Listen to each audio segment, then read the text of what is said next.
So the next nakshatra is called Chitra, and it exists between, equidistant between Virgo and Libra, from 2620 Virgo to 640 Libra, 639 Libra is Chitra, and the deity is called Vishwakarma. It's another one of the Adityas, another one of the incarnations of the sun, meant to bring stability on Earth. And, you know, this is, it literally means brilliant or precious. It's related to gems and creativity and brilliance and color. And I say creativity because, you know, a gem is how the Earth creates something shiny and brilliant and solid. It's kind of like the culmination of the sort of igneous rock formation. You know, the Earth also creates plants and whatnot, but that's a little more complex. But, you know, rocks and gems have that power of the sort of molten Earth in color and form, and a very solid form of rock. So this is a very interesting quality of the Chitra Nakshatra. It's between Virgo, which is an earth sign, and Libra, which is an air sign.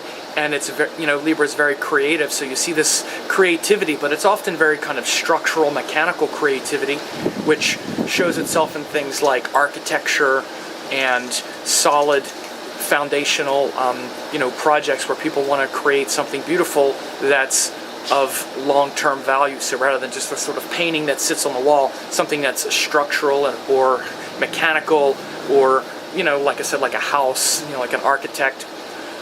So this is one sort of idea, but then you can think of it also more in an abstract sense, where you're creating thought structures, thought ideas. So you'll often see people, you know, Chitra is good for all kinds of creative thinking, you know, writing, and certainly things like astrology, where there's these systems, this kind of systems thinking. And you'll often see, you know, also people are interested in, like, you know, computer tech and IT kind of stuff, where you're building structures. And so, but this deity Vishwakarma was also the, you know, he's the one who cut the sun down into smaller parts so that there could be the different planets. According to legend, back when the universe was created, the sun was so bright that he needed to be cut down a little bit. And so he was put on the cosmic lathe by Vishwakarma, and the sparks that flew off form the other planets, because, you know, the planets, they reflect sunlight. The planets don't have their own light. They're just parts of the sun. Their light is sunlight reflected. So there's this whole quality of creativity, reflection, passion, enthusiasm, and also building something solid and structural in Chitra. You know, it's very passionate. You'll often see people with a lot of creativity and a lot of energy and enthusiasm to create. It's also quite sensual.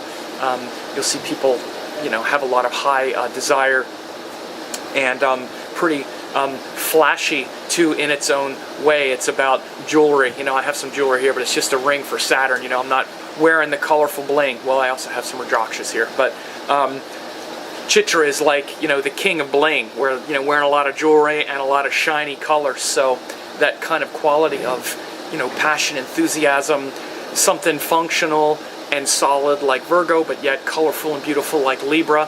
Chitra is right between the two, so very interesting and beautiful nakshatra as well. Chitra, ruled by Vishwakarma, the divine architect.